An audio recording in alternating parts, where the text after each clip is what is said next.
ለምንድን ነው ዶክተር አብይ ብቻ የምትለው? ሰው የሌለ ይመስል እነሱ ሰው የሌለ ይመስል የተነቀሱት ዶክተር አብይ አህመድን አይደል? ልደቱ በዓለም ታሪክ እንደሱ ቅን አላየሁም። ዶክተር አብይ ቅን ሰው እንደሆነ የሚፈልገውን ነገር ለመወሰን የማይፈራ ደፋር መሪ እንደሆነ በደንብ አሳይቷል። ከምንም ነገር በላይ የህዝብን እምነት አግኝቷል። ህዝብ ተስፋ ጥሎበታል። ይሄ ትልቅ ካፒታል ነው፣ ቀላል ካፒታል አይደል። አብይ እንደሚሰራ ቃለው አይደል? በዚህ ደረጃ ግን አልጠበቅኩትም ማለት ዶክተር አብይ እንደተመረጡ በቂ ጊዜ ሊሰጣቸው እንደሚገባ በለውጡ ሂደትም ደግሞ እርዳታ ሊያስፈልጋቸው እንደሚችል ተናግሬ ነበር። ግን እውነት ለመናገር ያኔ እንደዚህ ብዬ ስናገር ይሄን ያህል በዚህ ፍጥነት ለውጦችን ያካሂዳሉ የሚል ግምት ስላልነበረኝ ነው። የጊዜ ጉዳይ አንድ ነጥብ ሆኖ እንዲነሳ ያስገደደኝ። ግን በዚህ ፍጥነት የሚሄዱ መሆኑን ባቅ ኖሮ ያንን እንደዛ ልልም ነበር እና አሁን የጊዜ ችግር እንደሌለባቸው አይቻለሁ። ያልመሰከረለት ሰው የለም። መለስ ዜናዊንና ክቡር ጠቅላይ ሚኒስትር ዶክተር አብይ አህመድን ለማወዳደር የሚዳዳቸው ሰዎች አሉ። መለስ 18 ዓመት ነው የመራው፣ 18 ዓመት። ክቡር ጠቅላይ ሚኒስትር ዶክተር አብይ አህመድ ግን የመራው 8 ዓመት። በ8 ዓመት የመራው የመለስን ብቻ አይደለም የአራት መንግስታት ጠቅላላ ኢትዮጵያ ከተፈጠረች ጀምሮ ብትደምር እዚህ ጋር የሚደርስ የለም። ህወሓት እኮ በኖረችበት ዘመን የደርግንም ጨምረን 4000 አጸደ ህጻናት የለም፣ 35000 አጸደ ህጻናት እኮ አባንዱም አልደረሱበትም። አየር መንገዱ ከተመሰረተበት ጊዜ ጀምሮ 1945 ይመስለኛል 7 ሚሊዮን ሰው ብቻ ነው በአመት የሚያጓጉዘው። ይሄ ሰውዬ ወደ 100 ሚሊዮን ወሰደው በአጭር ጊዜ 25 ሚሊዮን። እንግዲህ ምንኮራበት ኩራታችን ምንለው አየር መንገድ አብካክተው ተውት። የህዳሴውን ግድብ አስተካክሎ ጨርሰው ባህራን አንደኛ ከዜሮ ወደ ሄሮ 1.5 ሚሊዮን መኖሪያ ቤት ሰምተህ እኮ አጠቅም በ5 ዓመት ሰራዊትን በዚህ ደረጃ የገነባ አይታችሁ ታውቃላችሁ? እግረኛ ሰራዊት ወይም ደግሞ ምድር ኃይል የምትለውን 46 ዓመት ልምድ ያለውን በህወሓትም ዘመን በብልጽግናም ዘመን የተሸለመውን ፊልድ ማርሻል ብርሃኑ ጁላን አመጣ። አናብስት በእያንዳንዱ የተመሰከረላቸውን ሰዎች አመጣ። ፌዴራል ፖሊሱን ተአምር አድርጎ ቀየረ። መለስ የባህር በር ሲያሳጣ ያንተ የሆነውን ክቡር ጠቅላይ ሚኒስትር ዶክተር አብይ አህመድ ደግሞ ሁሌም ጠይቀውን የባህር በር ሲጠይቅ እንዴት ለምን አብይ ሆነ ካልሆነ በስተቀር የዘመናት ጥያቄ ነው ይሄ ሰው እያመጣ ያመጣው። መለስ አንድ ሄሊኮፕተር ትተወላለፍ እና የሚተካው ሰው እንኳን አላዘጋጀም። እውነት ለመናገር ክቡር ጠቅላይ ሚኒስትር ዶክተር አብይ አህመድ ግን እያንዳንዱ ቦታ እያበቃ ነው የሚሄድ። መለስ ያወራልሃል፣ ጥቃቅን አነስተኛ ይሰራል። የክቡር ጠቅላይ ሚኒስትር ዶክተር አብይ አህመድ ሜጋ ፕሮጀክቶች ግን አንድ ኢንዱስትሪ ፓርክ ሲገነባ 20,000 የስራ ዕድል ይፈጥራል። መለስ በትምህርት ከሄደን ከስንተኛ ክፍል አቋርጠ ኦኬ ዩኒቨርሲቲ ገባ ቆመ አለቀ። በሚታወቀው እናንተ በምናብ በምትስሉት አይደለም።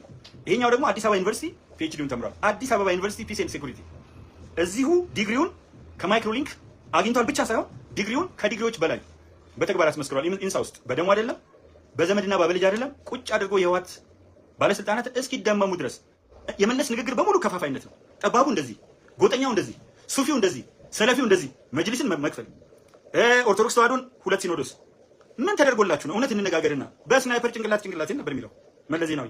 ግን ክቡር ጠቅላይ ሚኒስትር ዶክተር አብይ አህመድን የብሔረሰብና የሃይማኖት ጥላቻ ስላለባችሁ ብቻ ካልሆነ በስተቀር ይሄን ያህል መሪ እስቲ መለስን ወጥቶ በህብረት በጅምላ ካልሆነ በስተቀር እንደው በተናጠል ሲያደንቀው ያያችሁትን ተቃዋሚ ፖለቲከኛ አምጡልኝ።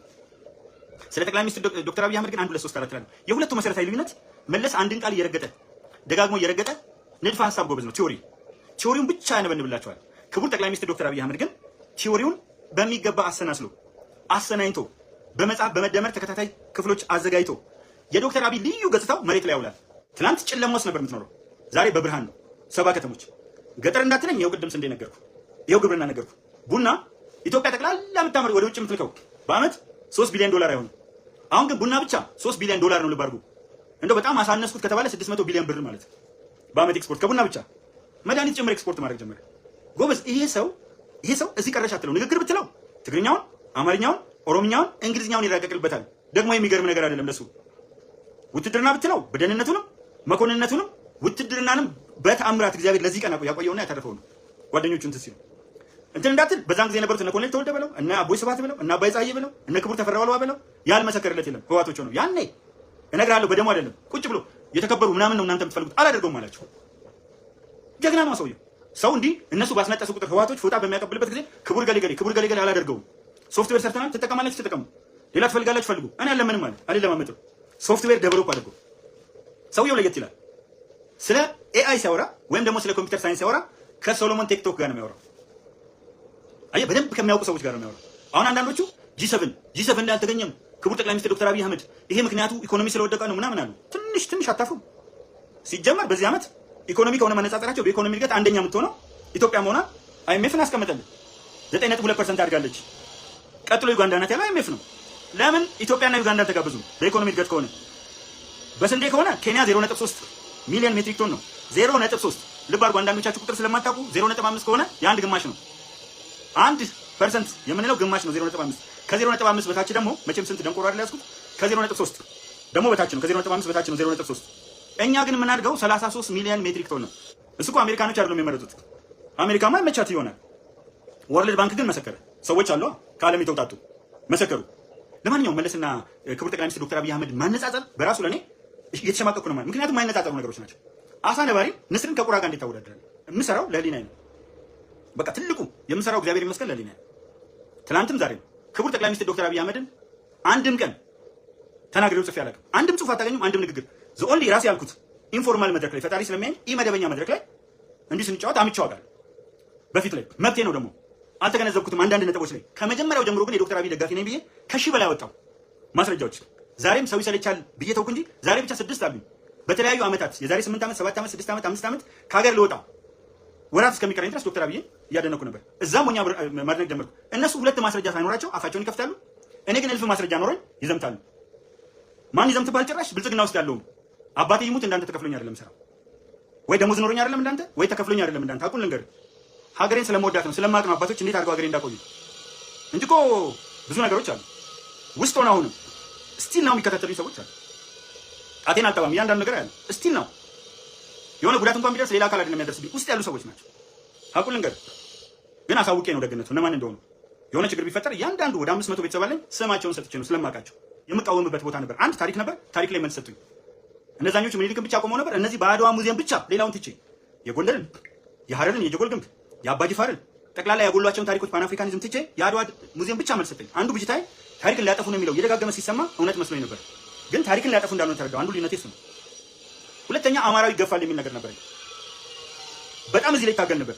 አማራውን የሚገፉት ማን እንደሆኑ ግን አሜሪካ ሄጄ ጥርት ታርግ ያዩዋቸው። መገፋት የለበትም ነው። እሱ ደግሞ ትክክለኛ ነው። ማንም መገፋት የለበትም። ግን የሚገፉት የሚገሉትና ገለው የሚያለቅሱት ግርማይ ሽጥላ ትንቢት ተናግሮ ነው። እንደ ትንቢተ ኢሳያስ እንደ ትንቢተ ዘካርያስ የገዳይ ክፉ አለ። ገለው ቪዲዮ ቀርጸው መልሰው ያለቅሳሉ። የገዳይ ክፉ አለ። ሟች ራሱን ቪዲዮ ይቀርጻሉ። ቀርጸው አዘጋጅተው በደንብ አድርገው ትክክለኛ የሆነ ቦታ ላይ ሆነው ለምንድን ነው እነሱ ካልሆነ የእነሱ ሴል ካልሆነ ሲቃጠል ቆሞ የሚቀርጸው? ግፍ ሲሰራ ቆሞ የሚቀርጸው? ያኛው እንደዚህ ያደረኩ ለማለት ካለማ ሪስፖንሲቢሊቲ መውሰድ አለበት። ለምን ሪስፖንሲቢሊቲ አይወስዱም? መንግስት ነው ያደረገው ለማለት ነው። አያችሁ ምን ያህል አደገኞች እንደሆኑ። መንግስት ሰዎች በመጎዳታቸው በዓለም አቀፍ ደረጃ ይጠለጠላል። ህግና ስርዓት ማስከበር አልቻልክም ይባላል እንጂ 5 ሳንቲም አድቫንቴጅ ያገኙም። ከእያንዳንዱ ግድያ ጀርባ አድቫንቴጅ የሚያገኙት ግድያውን ያቀነባበሩ ሰዎች ናቸው። እሱን ደግሞ አሳምር ያየሁት። ስለዚህ ሁለተኛው ብጅታዬ አማራው ይገፋል፣ አማራውን የመግፋት ሂደት አለ የሚለው ተደጋጋሚ ነገር። አንዳንዴ አብረሃቸው የምትውላቸው ሰዎች ከማን ጋር እንደምትውል ንገረኝና እንትን እላለሁ። በጣም እሱ ላይ በያዝ ነበረብኝ። ሁለት ከብልጽግና ጋር የነበረኝ ልዩነት፣ ሌላ ሰፊ ልዩነት የለኝም። እንዲመረጥ ግን ቀስቅሻለሁ። የዛሬ 6 ዓመት ልክ እንደ ዘንድሮ በቪዲዮ እየወጣሁ ከዛ ማስረጃ ደግሞ አቀረብኩላችሁ። ግዴታ እኮ የለብኝም። መቃወም መብት አይደል? ኢህአፓዎች አሉ አይደል? ሌሎች የተለያዩ ፓርቲዎች አሉ አይደል? መቃወም መብት እኮ ነው። ኦነግ አለ አይደል? መቃወም መብት ነው። ኤቢሲዲ ነው። ትላንት ስቃወም ሆኖ ዛሬ ብደግፍስ? ኢትስ ኒው ፌኖሜን። በፖለቲካ እኮ ቋሚ ወዳጅ ቋሚ ጠላት የለም። ዘመቻቸው ግን ምንድን ነው? ታየ ቦጋለ የሚናገረው ንግግር ኦፖዝ ማድረግ አይችሉም።